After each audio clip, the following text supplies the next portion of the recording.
जय श्री कृष्ण मेरे सभी प्यारे कथा श्रोताओं को। मेरा नाम है नमित अग्रवाल और स्वागत है आपका मेरे चैनल कथावाचक में। पिछली कथा में हम लोगों ने पढ़ा था कि अर्जुन और दुर्योधन श्री कृष्ण के पास सहायता मांगने गए थे। उसके पश्चात हम लोगों ने पढ़ा था त्रिशिरा के वध की कथा और वृत्रासुर के वध की कथा। और उसके बाद नहुष इंद्र बन गए थे और वो इंद्र के पत्नी शची पर अपना अधिकार जमा रहे थे, तो वो बृहस्पति जी से सहायता मांगने गई थी। बाकी देवता बृहस्पति जी के पास आके विनती करते हैं कि आप उन्हें दे दीजिए, पर बृहस्पति जी मना कर देते हैं कि शरण में आए हुए व्यक्ति को वो नहीं दे सकते। आइए आज की कथा प्रारंभ करते हैं। इस प्रकार ब्रह्मा जी के कथनानुसार शरणागत के त्याग से होने वाले अधर्म को जानते हुए मैं इंद्राणी को नहुष के हाथ में नहीं दे सकता। आप लोग कोई ऐसा उपाय करें जिससे इसका और मेरे दोनों का ही हित हो। ये बृहस्पति जी कह रहे हैं देवताओं से।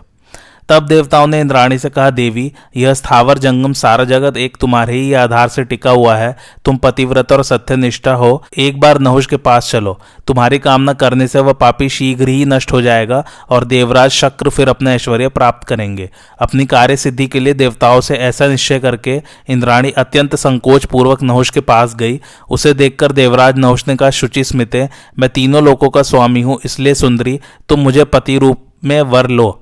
नहुष के ऐसा कहने पर पतिव्रता इंद्राणी भय से व्याकुल होकर कांपने लगी। उसने हाथ जोड़कर ब्रह्मा जी को नमस्कार किया और देवराज नहुष से कहा, सुरेश्वर, मैं आपसे कुछ अवधि मांगती हूँ। अभी यह मालूम नहीं है कि देवराज शक्र कहाँ गए हैं और फिर लौटकर आवेंगे या नहीं।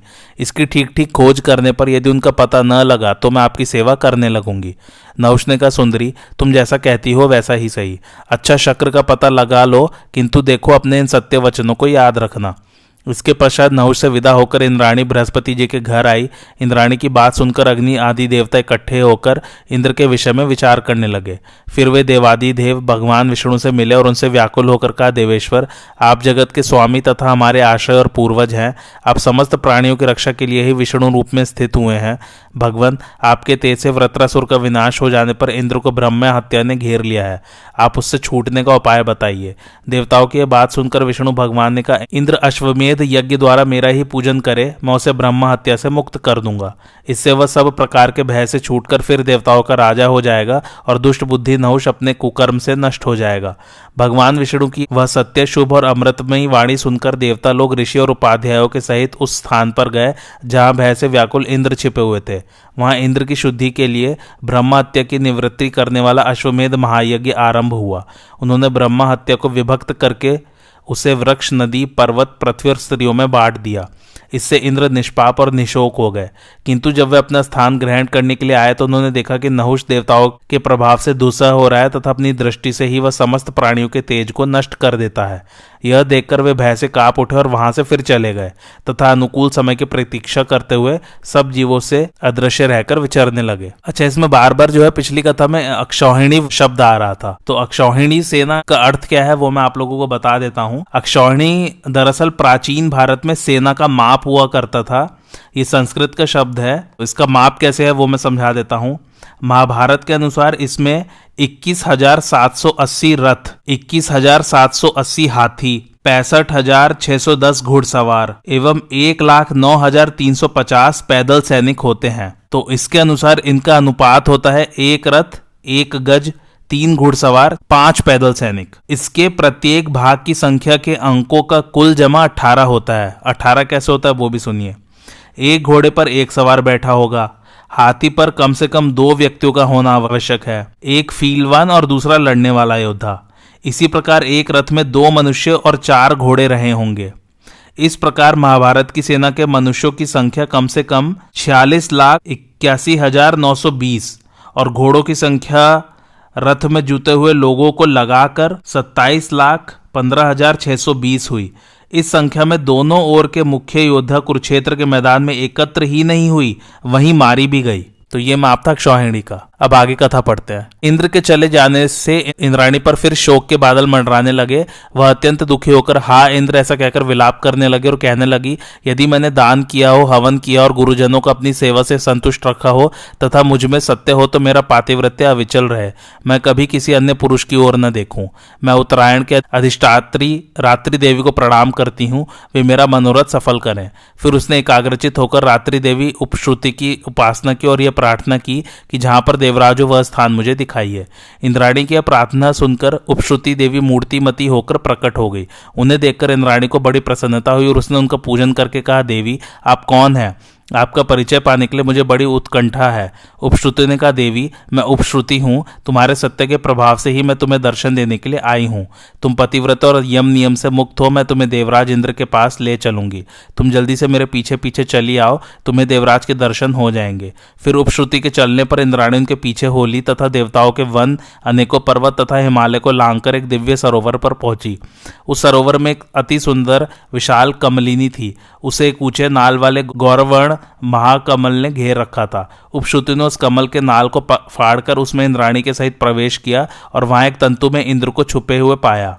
तब इंद्राणी ने पूर्व कर्मों का उल्लेख करते हुए इंद्र की स्तुति की। इस पर इंद्र ने कहा, देवी तुम यहाँ कैसे आई हो और तुम्हें मेरा पता कैसे लगा? तब इंद्राणी ने उन्हें नहुष की सब बातें सुनाई और अपने साथ चलकर उसका नाश करने की प्रार्थना की।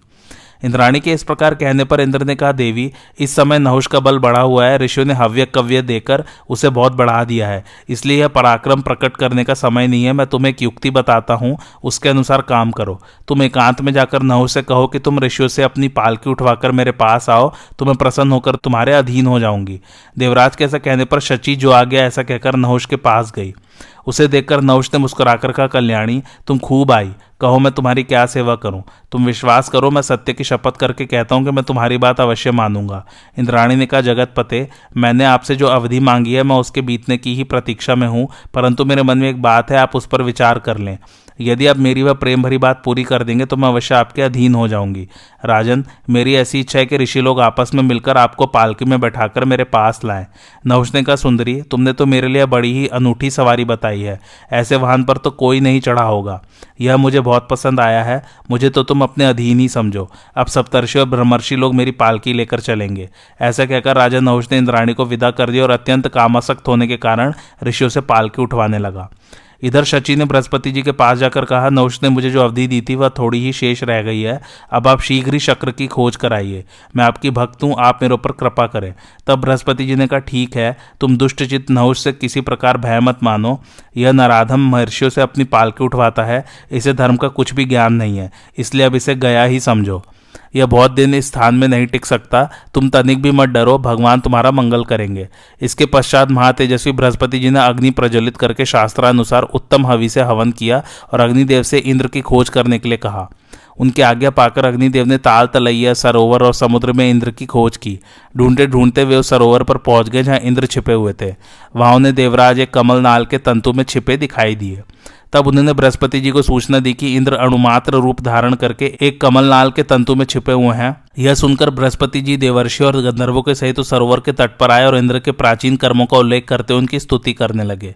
इससे धीरे धीरे इंद्र का तेज बढ़ने लगा और वे अपना पूर्व रूप धारण करके शक्ति संपन्न हो गए। उन्होंने बृहस्पति जी से कहा, कहिए अब आपका कौन कार्य शेष है? महादैत्य विश्वरूप तो मारा ही गया और विशालकाय वृत्रासुर का भी अंत हो गया। बृहस्पति जी ने कहा, देवराज नहुष नाम का एक मानव राजा देवता और ऋषियों के तेज से बढ़कर उनका अधिपति हो गया है, वह हमें बहुत ही तंग करता है, तुम उसका नाश करो। राजन जिस समय बृहस्पति जी इंद्र से ऐसा कह रहे थे उसी समय वहां कुबेर, यम, चंद्रमा और वरुण भी आ गए और सब देवता देवराज इंद्र के साथ मिलकर नहुष के नाश का उपाय सोचने लगे। इतने ही में वहां परम तपस्वी अगस्त्य जी दिखाई दिए। उन्होंने इंद्र का अभिनंदन करके कहा, बड़ी प्रसन्नता की बात है कि विश्वरूप और वृत्रासुर का वध हो जाने से आपका अभ्युदय हो रहा है। आज नहुष भी देवराज पद से भ्रष्ट हो गया, इससे भी मुझे बड़ी प्रसन्नता है। तब इंद्र ने अगस्त्य मुनि का स्वागत सत्कार किया और जब वे आसन पर विराज गए तो उनसे पूछा, भगवान मैं यह जानना चाहता हूं कि पाप बुद्धि नहुष का पतन किस प्रकार हुआ? अगस्त्य जी ने कहा, देवराज दुष्टचित्त नहुष जिस प्रकार स्वर्ग से गिरा है वह प्रसंग मैं सुनाता हूं, सुनिए। महाभाग देवर्षि और ब्रह्मर्षि पापात्मा नहुष की पालकी उठाए चल रहे थे। उस समय ऋषियों के साथ उसका विवाद होने लगा और अधर्म से बुद्धि बिगड़ जाने के कारण उसने मेरे मस्तक पर लात मारी। इससे उसका तेज और कांति नष्ट हो गई। तब मैंने उससे कहा, राजन तुम प्राचीन महर्षियों के चलाए और आचरण किए हुए कर्म पर दोषारोपण करते हो। तुमने ब्रह्मा के समान तेजस्वी ऋषियों से अपनी पालकी उठवाई है और मेरे सिर पर लात मारी है, इसलिए तुम पुण्यहीन होकर पृथ्वी पर गिरो। अब तुम 10,000 वर्ष तक अजगर का रूप धारण करके भटकोगे और इस अवधि के समाप्त होने पर फिर स्वर्ग प्राप्त करोगे। इस प्रकार मेरे शाप से वह दुष्ट इंद्र पद से च्युत हो गया है। अब आप स्वर्गलोक में चलकर सब लोगों का पालन कीजिए। तब देवराज इंद्र ऐरावत हाथी पर चढ़कर अग्निदेव, बृहस्पति, यम, वरुण, कुबेर, समस्त देवगण तथा गंधर्व और अप्सराओं के सहित देवलोक को गए। वहां इंद्राणी से मिलकर वे अत्यंत आनंद पूर्वक सब लोकों का पालन करने लगे। इसी समय वहां भगवान अंगीरा पधारे। उन्होंने अथर्ववेद के मंत्रों से देवराज का पूजन किया। इससे इंद्र बहुत प्रसन्न और उन्होंने यह वर दिया कि आपने अथर्ववेद का गान किया है, इसलिए इस वेद में आप अथर्वांगिरा नाम से विख्यात होंगे और यज्ञ का भाग भी प्राप्त करेंगे। इस प्रकार अथर्वांगिरा ऋषि का सत्कार कर उन्हें इंद्र ने विदा की दिया। फिर वे समस्त देवता और तपोधन ऋषियों का सत्कार कर धर्मपूर्वक प्रजा का पालन करने लगे। महाराज शल्य कहते हैं, युधिष्ठिर, इस प्रकार इंद्र को अपनी भार्य के सहित कष्ट भोगना पड़ा था और अपने शत्रुओं का वध करने की इच्छा से अज्ञातवास भी करना पड़ा था। अतः यदि तुम्हें द्रौपदी और अपने भाइयों सहित वन में रहकर कष्ट भोगने पड़े थे, उनके लिए तुम रोष न करो। जैसे इंद्र ने वृत्रासुर को मारकर राज्य प्राप्त किया था, उसी प्रकार तुम्हें भी अपना राज्य मिलेगा। तथा जैसे अगस्त्य जी के शाप से नहुष का पतन हुआ था, वैसे ही तुम्हारे शत्रु कर्ण और दुर्योधन का भी नाश हो जाएगा। राजा शल्य के इस प्रकार ढांढस बनाने पर धर्मात्माओं में श्रेष्ठ युधिष्ठिर ने उनका विधिवत सत्कार किया। इसके पश्चात मद्रराज उनसे अनुमति लेकर अपनी सेना के सहित दुर्योधन के पास चले आए। इसके पश्चात यादव महारथी सात्यकी बड़ी भारी चतुरंगड़ी सेना लेकर राजा युधिष्ठिर के पास आए। यह सेना राजा युधिष्ठिर की छावनी में पहुंची। इसी तरह एक अक्षौहिणी सेना लेकर चेदीराज धृष्टकेतु आया। एक अक्षौहिणी सेना के साथ जरासंध का पुत्र मगधराज जयसेन आया तथा समुद्र तीरवर्ती तरह तरह के योद्धाओं के साथ पांड्य राज भी युधिष्ठिर की सेवा में उपस्थित हुआ। इस प्रकार भिन्न भिन्न देशों की सेना का समागम होने से पांडव पक्ष का सैन्य समुदाय बड़ा ही दर्शनीय, भव्य और शक्ति संपन्न जान पड़ता था। महाराज द्रुपद की सेना भी उनके महारथी पुत्रों और देश देश से आए हुए शूरवीरों के कारण बड़ी भली जान पड़ती थी। मत्स्य देशीय राजा विराट की सेना में अनेकों पर्वतीय राजा सम्मिलित थे। वह भी पांडवों के शिविर में पहुंच गई। इस प्रकार जहां तहां से आकर 7 अक्षौहिणी सेना महात्मा पांडवों के पक्ष में एकत्रित हो गई। कौरवों के साथ युद्ध करने के लिए उत्सुक इस विशाल वाहिनी को देखकर पांडव बड़े प्रसन्न हुए। दूसरी ओर राजा भगदत्त ने एक अक्षौहिणी सेना देकर कौरवों का हर्ष बढ़ाया। उनकी सेना में चीन और किरात देशों के वीर थे। इसी प्रकार दुर्योधन के पक्ष में और भी कई राजा एक एक अक्षौहिणी सेना लेकर आए। हृदीक के पुत्र कृतवर्मा, भोज, अंधक और कुकुर वंशी यादव वीरों के सहित एक अक्षौहिणी सेना लेकर दुर्योधन के पास उपस्थित हुए। सिंधु सौवीर देश के जयद्रथ आदि राजाओं के साथ भी कई अक्षौहिणी सेना आई। काम्बोज, नरेश, सुदक्षिण, शक और यवन वीरों के सहित आया। उसके साथ भी एक अक्षौहिणी सेना थी। इसी प्रकार महेशमतीपुरी का राजा नील दक्षिण देश के महाबली वीरों के सहित आया। अवंती देश के राजा विंद और अनुविंद भी एक एक अक्षौहिणी सेना लेकर दुर्योधन की सेवा में उपस्थित हुए। कैकेय देश के राजा 5 सहोदर भाई थे। उन्होंने भी एक अक्षौहिणी सेना के साथ उपस्थित होकर कुरुराज को प्रसन्न किया। इसके सिवा जहां तहां से आए हुए अन्य राजाओं की 3 अक्षौहिणी सेना और भी हो गई। इस प्रकार दुर्योधन के पक्ष में कुल 11 अक्षौहिणी सेना एकत्रित हुई। महाराज द्रुपद ने अपने जिस पुरोहित को दूत बनाकर भेजा था, उसने इस प्रकार एकत्रित हुई वह कौरव सेना देखी। तदंतर वह द्रुपद का पुरोहित राजा धृतराज के पास पहुंचा। धृतराज, भीष्म और विदुर ने उसका बड़ा सत्कार किया। पुरोहित ने पहले अपने पक्ष का कुशल समाचार कह सुनाया, पीछे उनके कुशल पूछी। इसके बाद उसने समस्त सेनापतियों के बीच इस प्रकार कहा, सब अपराधों को भूलकर वे अब भी कौरवों के साथ समझौता ही करना चाहते हैं। अतः पांडवों और दुर्योधन के बर्ताव पर ध्यान देकर मित्रों तथा हितैषियों का यह कर्तव्य है कि वे दुर्योधन को समझावें। पांडव वीर है तो भी वे कौरवों के साथ युद्ध करना नहीं चाहते। उनकी तो यही इच्छा है कि संग्राम में जनसंहार किए बिना ही हमें हमारा भाग मिल जाए। दुर्योधन जिस लाभ को सामने रखकर युद्ध करना चाहता है वह सिद्ध नहीं हो सकता, क्योंकि पांडव कम बलवान नहीं है। युधिष्ठिर के पास भी 7 अक्षौहिणी सेना एकत्र हो गई है और वह युद्ध के लिए उत्सुक होकर उनके आज्ञा की बाट जोती है। इसके सिवा पुरुषसिंह, सात्यकी, भीमसेन, नकुल और सहदेवी अकेले हजारों अक्षौहिणी सेना के बराबर हैं। एक ओर से 11 अक्षौहिणी सेना आवे और दूसरी ओर अकेला अर्जुन हो तो अर्जुन ही उससे बढ़कर सिद्ध होगा। ऐसे ही महाभाव श्री कृष्ण भी है। पांडवों की सेना की प्रबलता, अर्जुन का पराक्रम और श्री कृष्ण की बुद्धिमत्ता देखकर भी कौन मनुष्य उनसे युद्ध करने को तैयार होगा। अतः धर्म और समय का विचार करके आप लोग पांडवों को जो देने योग्य भाग है उसे शीघ्र प्रदान करें। यह उपयुक्त अवसर आपके हाथ से चला न जाए, इसका ध्यान रखना चाहिए। पुरुत के वचन सुनकर महाबुद्धिमान भीष्म जी ने उसकी बड़ी प्रशंसा की। वास्तव में किरीटधारी अर्जुन बलवान, अस्त्र विद्या में निपुण और महारथी हैं। भला युद्ध में उसका मुकाबला कौन कर सकता है। साक्षात इंद्र में भी इतनी ताकत नहीं है, फिर दूसरे धनुषधारियों की तो बात ही क्या है। मेरा तो विश्वास है कि वह तीनों लोकों में एकमात्र समर्थ वीर है। जब भीष्म जी इस प्रकार कह रहे थे उस समय कर्ण क्रोध में भर गए और दृश्यता पूर्वक उनकी बात काटकर कहने लगा, ब्राह्मण, अर्जुन के पराक्रम की बात किसी से छिपी नहीं है, फिर बारंबार उसे कहने से क्या लाभ। पहले की बात है, शकुनी ने दुर्योधन के लिए जुए में युधिष्ठिर को हराया था। उस समय वे एक शर्त मानकर वन में गए थे। उस शर्त को पूरा किए बिना ही वे मत्स्य तथा पांचाल देश वालों के भरोसे मूर्ख की भांति पैतृक संपत्ति लेना चाहते हैं, परंतु दुर्योधन उनके डर से राज्य का चौथाई भाग भी नहीं दे सकते। यदि वे अपने बाप दादों का राज्य लेना चाहते हैं तो प्रतिज्ञा के अनुसार नियत समय तक पुनः वन में रहे। यदि धर्म छोड़कर लड़ने पर ही उतारे हो तो इन कौरव वीरों के पास आने पर वे मेरे वचनों को भी भली भांति याद करेंगे। भीष्म जी बोले, राधा पुत्र, मुंह से कहने की क्या आवश्यकता है? एक बार अर्जुन के उस पराक्रम को तो याद कर लो, जबकि विराट नगर के संग्राम में उसने अकेले ही 6 महारथियों को जीत लिया था। तुम्हारा पराक्रम तो उसी समय देखा गया जबकि अनेकों बार उसके सामने जाकर तुम्हें परास्त होना पड़ा।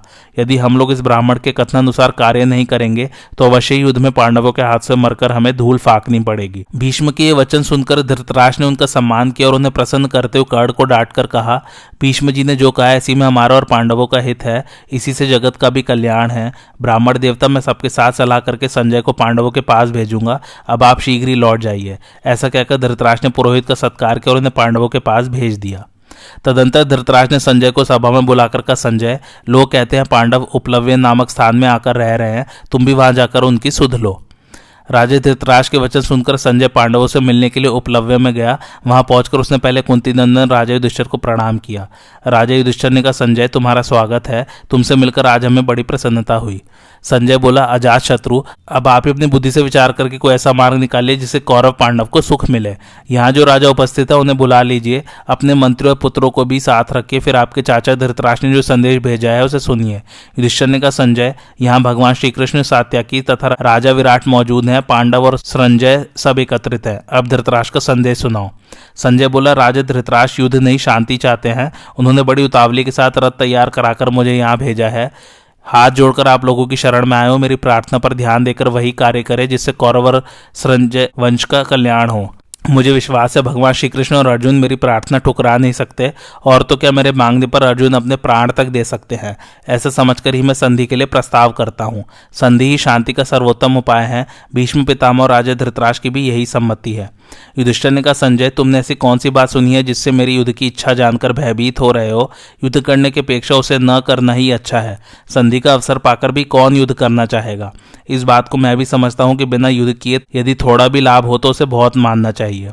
तुम्हारे कथनानुसार हम शांति धारण कर लेंगे, किंतु यह तभी संभव है जब इंद्रप्रस्थ में मेरा ही राज्य रहे और दुर्योधन इस बात को स्वीकार करके वहां का राज्य हमें वापस कर दे। संजय बोला, पांडुनंदन, आपकी प्रत्येक चेष्टा धर्म के अनुसार होती है, यह बात लोक में प्रसिद्ध है और देखी भी जा रही है। यद्यपि यह जीवन अनित्य है तथापि इससे महान सुयश की प्राप्ति हो सकती है। इस बात को सोचकर आप अपनी कीर्ति का नाश न करें। अजात शत्रु, यदि कौरव युद्ध किए बिना तुम्हें अपना राज्य भाग न दे सके तो भी मैं अंधक और वृष्णिवंशी राजाओं के राज्य में भीख मांगकर निर्वाह कर लेना अच्छा समझता हूँ, परंतु युद्ध करके सारा राज्य पा लेना भी अच्छा नहीं है।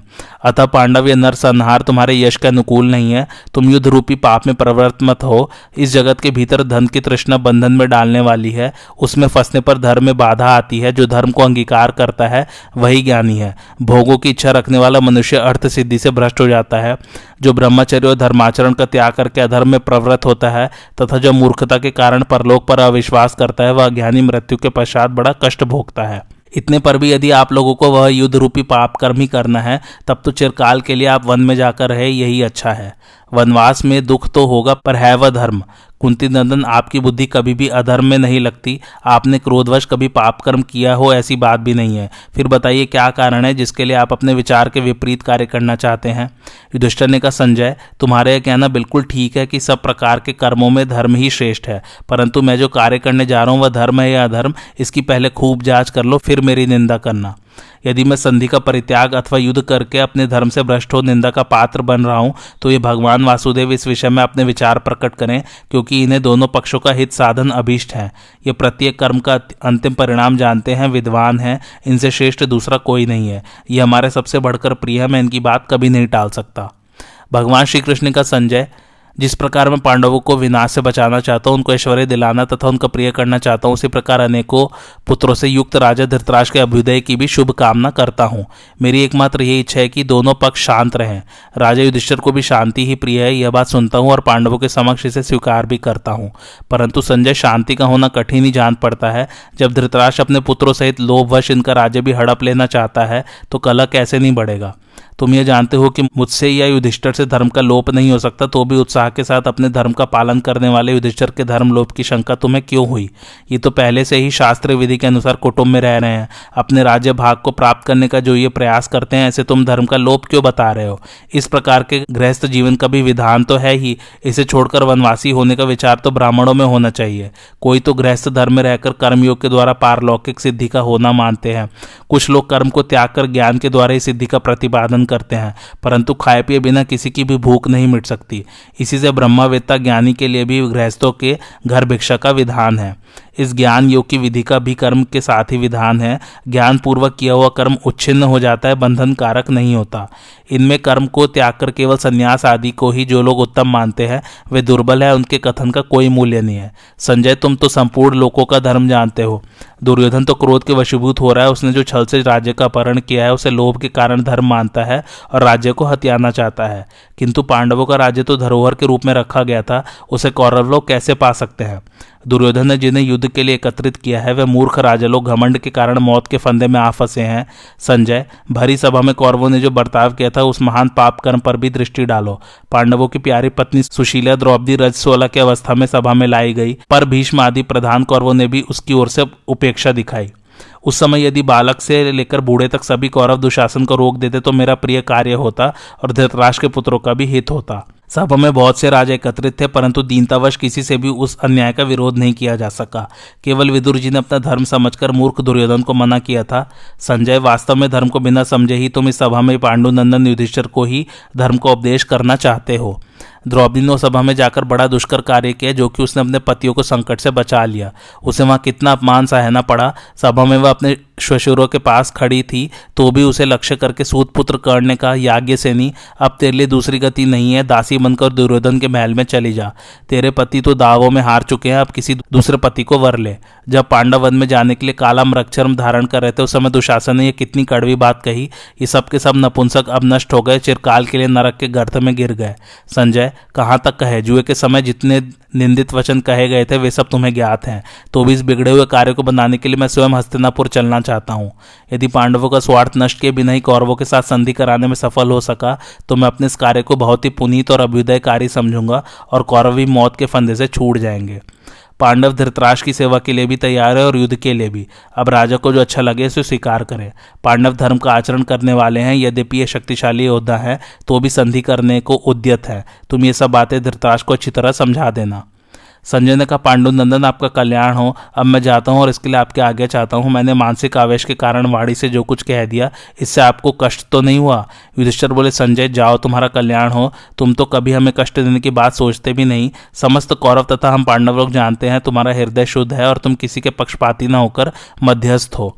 तुम विश्वसनीय हो, तुम्हारी बातें कल्याणकारिणी होती है। तुम शीलवान और संतोषी हो, इसलिए मुझे प्रिय लगते हो। तुम्हारी बुद्धि कभी मोहित नहीं होती, कटु वचन कहने पर भी तुम्हें कभी क्रोध नहीं आता। संजय, तुम हमारे प्रिय और विदुर के समान दूत बनकर आए हो तथा अर्जुन के प्रिय सखा हो। संजय, दुर्योधन को तुम यह बात भी सुना देना। तुम्हारे हृदय को जो यह कामना पीड़ा देती रहती कि मैं कौरवों का निष्कंटक राज्य करूं, सो इसकी सिद्धि का कोई उपाय नहीं है। हम ऐसे नहीं है जो चुपचाप तुम्हारे यह प्रिय कार्य होने दे। भारतवीर, या तो तुम इंद्रप्रस्थ का राज्य मुझे दे दो अथवा युद्ध करो। इसके बाद दुर्योधन से भी बार बार अनुनय विनय करके कहना, तुम कौरवों के नाश का कारण न बनो। तुम्हारी अनुमति से दुशासन ने जो द्रौपदी के केश पकड़कर उसका तिरस्कार किया, इस अपराध का भी हमने कोई ख्याल नहीं किया, किंतु अब हम अपना उचित भाग लेंगे। तुम दूसरे के धन से अपनी लोभयुक्त बुद्धि हटा लो। ऐसा करने से ही शांति होगी और परस्पर प्रेम भी बना रहेगा। हम शांति चाहते हैं, तुम हम लोगों को राज्य का एक ही हिस्सा दे दो। सुयोधन, अविस्थल, वृक्षस्थल, माकंदी, वारणावत और पांचवा कोई भी एक गांव दे दो जिससे हम लोगों के युद्ध की समाप्ति हो जाए। हम 5 भाइयों को 5 ही गांव दे दो जिससे शांति बनी रहे। संजय, मैं शांति रखने में भी समर्थ और युद्ध करने में भी। धर्मशास्त्र और अर्थशास्त्र का भी मुझे पूर्ण ज्ञान है। मैं समयानुसार कोमल भी हो सकता हूँ और कठोर भी। तदंतर राजा युधिष्ठिर के आगे ले संजय वहां से चल दिया। हस्तिनापुर में पहुंचकर वह शीघ्र ही अंतपुर में गया और द्वारपाल से बोला, प्रहरी, तुम राजा धृतराष्ट्र को मेरे आने की सूचना दे दो, मुझे उनसे अत्यंत आवश्यक काम है। धृतराष्ट्र ने कहा, संजय को स्वागत पूर्वक भीतर ले आओ। संजय बोला, राजन, युधिष्ठिर अपने मंत्रियों के साथ कुशल पूर्वक है। अब वे अपना राज्य भाग लेना चाहते हैं। वे विशुद्ध भाव से धर्म और अर्थ का सेवन करने वाले मनस्वी, विद्वान तथा शीलवान हैं। किंतु तुम जरा अपने कर्मों की ओर तो दृष्टि डालो। धर्म और अर्थ से युक्त जो श्रेष्ठ पुरुषों का व्यवहार है उससे बिल्कुल विपरीत तुम्हारा बर्ताव है। इसके कारण इस लोक में तो तुम्हारी खूब निंदा हो ही चुकी, यह पाप परलोक में भी तुम्हारा पिंड नहीं छोड़ेगा। तुम अपने पुत्रों के वश में होकर पांडवों के बिना ही सारा राज्य अपने अधीन कर लेना चाहते हो। राजन, तुम्हारे द्वारा पृथ्वी पर बड़ा अधर्म फैलेगा, यह कर्म तुम्हारे योग्य कदापि नहीं है। तुम्हारे ये मंत्री लोग सदा कर्मों में लगे रहकर नित्य एकत्रित हो बैठक किया करते हैं। इन्होंने पांडवों को राज्य न देने का जो प्रबल निश्चय कर लिया है वह यह कौरवों के नाश का ही कारण है। यदि अपने पाप के कारण कौरवों का असमय में ही विनाश होने वाला होगा तो इसका सारा अपराध युधिष्ठिर तुम्हारे ही सिर पर रखकर इनका विनाश भी करना चाहेंगे। इसलिए संसार में तुम्हारी बड़ी निंदा होगी। सारे संसार में इस प्रकार पुत्र के अधीन होते हो तो मैंने तुमको ही देखा है। तुमने ऐसे लोगों का संग्रह किया है जो विश्वास के योग्य नहीं है तथा अपने विश्वास पात्रों को दंड दिया है। इस दुर्बलता के कारण अब तुम पृथ्वी की रक्षा करने में भी कभी समर्थ नहीं हो सकते। इस समय रथ के वेग से बहुत हिलने डुलने के कारण मैं थक गया हूँ। यदि आगे दो तो बिछौने पर सोने के लिए जाऊं। प्रातःकाल सभी कौरव जब सभा में एकत्र होंगे उस समय अजातशत्रु के वचन सुनना। धृतराष्ट्र का सूत पुत्र मैं आगे देता हूं, तुम घर पर जाकर शयन करो। सवेरे सभा में ही तुम्हारे कहे हुए युधिष्ठिर के संदेश को सभी कौरव सुनेंगे। संजय के चले जाने पर महाबुद्धिमान राजा धृतराष्ट्र ने द्वारपाल से कहा, मैं विदुर से मिलना चाहता हूँ, उन्हें शीघ्र बुला लाओ। तदंतर विदुर धृतराष्ट्र के महल के भीतर जाकर विचार में पड़े हुए राजा से हाथ जोड़कर बोले, महाराज, यदि मेरे करने योग्य कुछ काम हो तो मैं उपस्थित हूँ, मुझे आज्ञा कीजिए। धृतराष्ट्र का विदुर संजय आया था, मुझे बुरा भला कहकर चला गया है। कल सभा में वह अजातशत्रु युधिष्ठिर के वचन सुनाएगा। आज मैं उस कुरुवीर युधिष्ठिर की बात न जान सका, यही मेरे अंगों को जला रहा है और इसी ने मुझे अब तक जगा रखा है। तात मैं चिंता से जलता हुआ अभी तक जाग रहा हूँ। मेरे लिए जो कल्याण की बात समझो वह कहो, क्योंकि तुम धर्म और अर्थ के ज्ञान में निपुण हो। संजय जब से पांडवों के यहाँ से लौटकर आया तब से मेरे मन को पूर्ण शांति नहीं मिलती। सभी इंद्रियां विकल हो रही है। कल वह क्या कहेगा, इसी बात की मुझे इस समय बड़ी भारी चिंता हो रही है। विदुर जी बोले, महाराज, धृतराष्ट्र श्रेष्ठ लक्षणों से संपन्न राजा युधिष्ठिर तीनों लोकों के स्वामी हो सकते हैं। वे आपके आज्ञाकारी थे, पर आपने उन्हें वन में भेज दिया। आप धर्मात्मा और धर्म के जानकार होते हुए आंखों से अंधे होने के कारण उन्हें पहचान न सके। इसी से उनके विपरीत हो गए और उन्हें राज्य का भाग देने में आपकी सम्मति नहीं हुई। युधिष्ठिर में क्रूरता का अभाव, दया, धर्म, सत्य तथा पराक्रम है। वे आप में पूज्य बुद्धि रखते हैं। इन्हीं सद्गुणों के कारण वे सोच विचार कर चुपचाप बहुत से क्लेश सह रहे हैं। आप दुर्योधन, शकुनी, कर्ण तथा दुशासन जैसा योग्य व्यक्तियों पर राज्य का भार रखकर कैसे ऐश्वर्य वृद्धि चाहते हैं। अपने वास्तविक स्वरूप का ज्ञान, उद्योग, दुख सहने की शक्ति और धर्म में स्थिरता, ये गुण जिस मनुष्य को पुरुषार्थ से च्युत नहीं करते वही पंडित कहलाता है। जो अच्छे कर्मों का सेवन करता और बुरे कामों से दूर रहता है, साथ ही जो आस्तिक और श्रद्धालु है, उसके सद्गुण पंडित होने के लक्षण हैं। क्रोध, हर्ष, गर्व, लज्जा, उदंडता तथा अपने को पूज्य समझना, ये भाव जिसको पुरुषार्थ से भ्रष्ट नहीं करते वही पंडित कहलाता है। दूसरे लोग जिसके कर्तव्य, सलाह और पहले से किए हुए विचार को नहीं जानते बल्कि काम पूरा होने पर ही जानते हैं, वही पंडित कहलाता है। सर्दी, गर्मी, भय, अनुराग, संपत्ति अथवा दरिद्रता, ये जिसके कार्य में विघ्न नहीं डालते वही पंडित कहलाता है। जिसकी लौकिक बुद्धि धर्म और अर्थ का ही अनुसरण करती है और जो भोग को छोड़कर पुरुषार्थ का ही वर्ण करता है वही पंडित कहलाता है। विवेकपूर्ण बुद्धि वाले पुरुष शक्ति के अनुसार काम करने की इच्छा रखते हैं और करते भी हैं तथा किसी वस्तु को तुच्छ समझकर उसकी अवहेलना नहीं करते। किसी विषय को देर तक सुनता है किंतु शीघ्र ही समझ लेना समझकर कर्तव्य बुद्धि से पुरुषार्थ में प्रवृत्त होना, कामना से नहीं, बिना पूछे दूसरे के विषय में व्यर्थ कोई बात नहीं कहना, यह पंडित का मुख्य लक्षण है। पंडितों की सी बुद्धि रखने वाले मनुष्य दुर्लभ वस्तु की कामना नहीं करते, खोई हुई वस्तु के विषय में शोक करना नहीं चाहते और विपत्ति में पड़कर घबराते नहीं। जो पहले निश्चय करके फिर कार्य का आरंभ करता है, कार्य के बीच में नहीं रुकता, समय को व्यर्थ नहीं जाने देता और चित्त को वश में रखता है, वही पंडित कहलाता है। भरत कुलभूषण, पंडित जन श्रेष्ठ कर्मों में रुचि रखते हैं, उन्नति के कार्य करते हैं तथा भलाई करने वालों में दोष नहीं निकालते। जो अपना आदर होने पर हर्ष के मारे फूल नहीं उठता, अनादर से संतप्त नहीं होता तथा गंगा जी के कुंड के समान जिसके चित्त को शोभ नहीं देता, वही पंडित कहलाता है।